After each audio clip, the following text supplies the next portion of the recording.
Bom dia, graça e paz. Vamos aí para mais um vídeo. Como é que vocês estão? Vamos aprender mais um pouquinho hoje pela manhã do livro de Shemot, o livro de Êxodo. Paramos aí no capítulo 8, lá no versículo 19. Vamos continuar do versículo 20 em diante. Estamos aí falando das pragas que Deus está lançando sobre o Egito como castigo, né?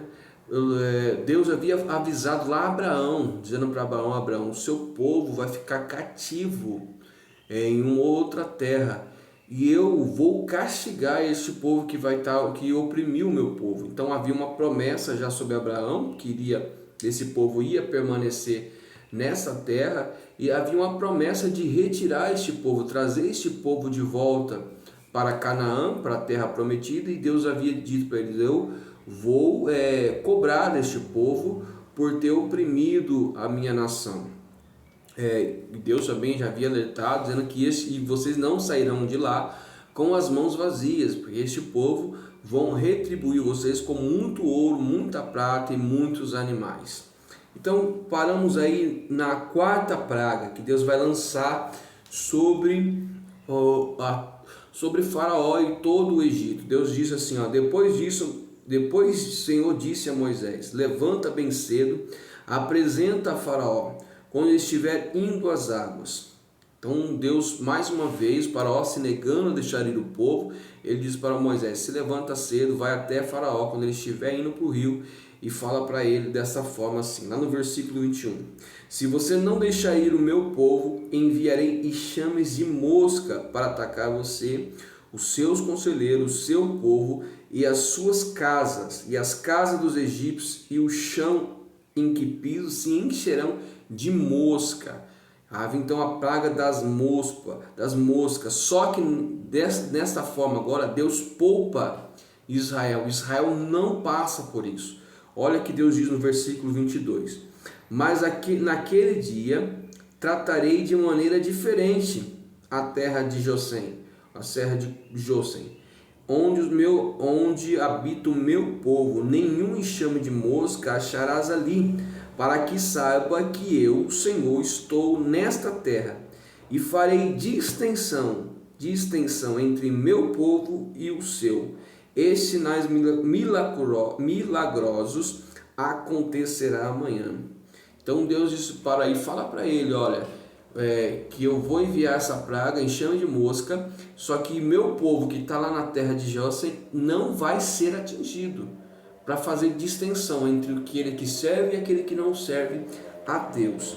Lá no versículo 25 diz assim: então o Faraó mandou chamar Moisés e Arão e disse: vão oferecer sacrifício ao seu Deus, mas não saia do país. Isso não seria sensato, respondeu Moisés. O sacrifício que oferecemos ao Senhor, o nosso Deus, são sacrilégios, para os egípcios. Se oferecemos sacrifícios que lhe pareçam sacrilégio, isso não levarão a nos apredejar? Faremos 3 dias de viagem no deserto e oferecemos sacrifício ao Senhor nosso Deus, como ele nos ordena. Então, quando veio essa praga, então o Faraó diz: olha, tudo bem, vai sacrificar o teu Deus, mas não saia do país. Eles não queriam que ele estava achando que era apenas uma adoração e não vai voltar ao que era antes. Só que ele diz: eu não saio do país. Então Moisés diz para ele: olha, não é lícito para a gente, porque isso é um sacrilégio. O nosso tipo de adoração é um sacrilégio para os egípcios, e vocês vão nos apedrejar, porque não é do costume de vocês, da adoração de vocês. Então ele disse para ele assim: olha, não tem como, né, de sacrificar da maneira que o Senhor nos ordena. E disse então o Faraó, lá no versículo 28: eu os deixarei ir e oferecer sacrifício ao Senhor seu Deus no deserto, mas não se afaste muito, orem por mim também. Olha só, ele não queria que o povo saísse. Moisés disse para ele: olha, não dá para a gente sacrificar aqui dentro do país. Então ele fala assim: tudo bem, então vá para o deserto, mas não vá muito longe. Ou seja, ele queria estar sob o domínio do povo ainda. Moisés então respondeu assim, lá no versículo 29: Assim que sair da tua presença, orarei ao Senhor, e amanhã os enxames de mosca deixará Faraó, os teus conselheiros e o teu povo. Mas Faraó não voltou a agir, mas Faraó não volte a agir com falsidade, impedindo que o povo vá oferecer sacrifício ao Senhor. Então Moisés saiu da presença e orou ao Senhor, e o Senhor atendeu o seu pedido, e as moscas deixaram Faraó, seus conselheiros, seu povo, não restou uma só mosca.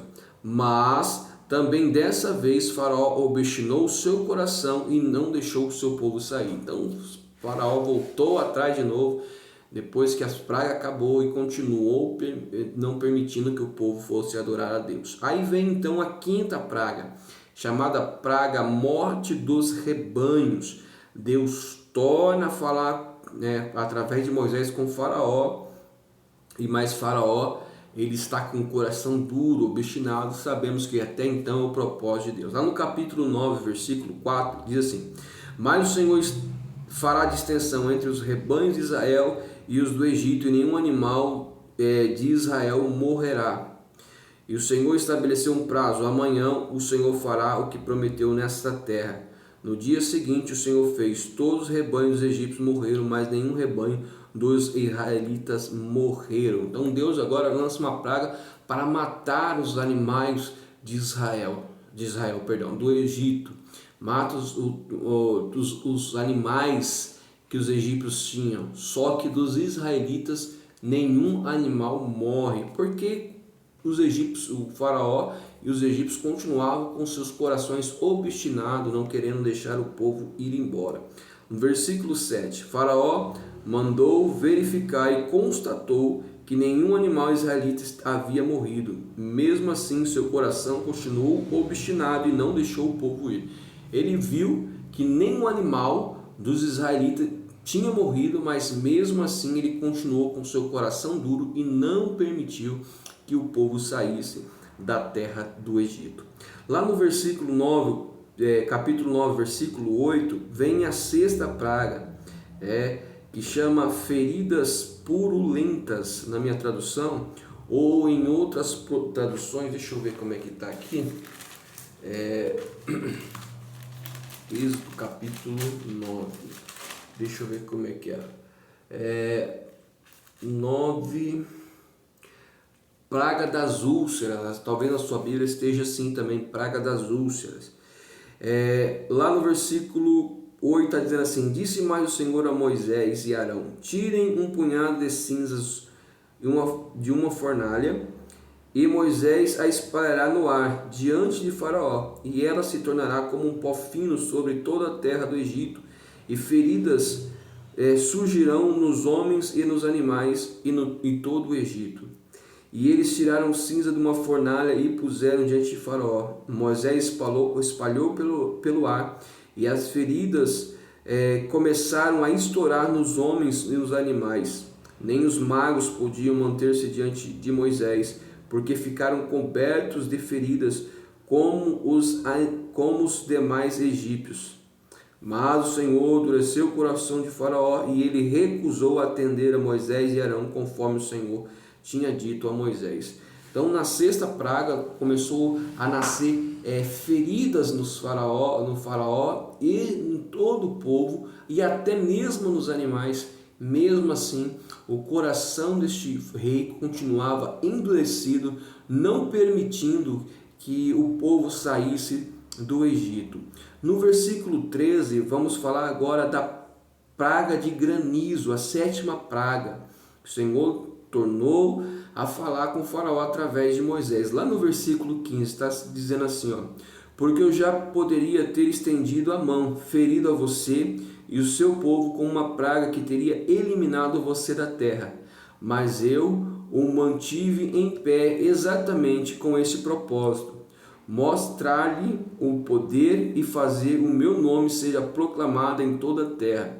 Contudo, você ainda insiste em colocar contra o meu povo e não deixar ir. Amanhã, a esta hora, enviarei a pior tempestade de granito que já caiu sobre o Egito desde o dia da sua fundação até hoje. Deus estava dizendo através de Moisés: eu já poderia ter estendido a minha mão e te eliminado da face da terra.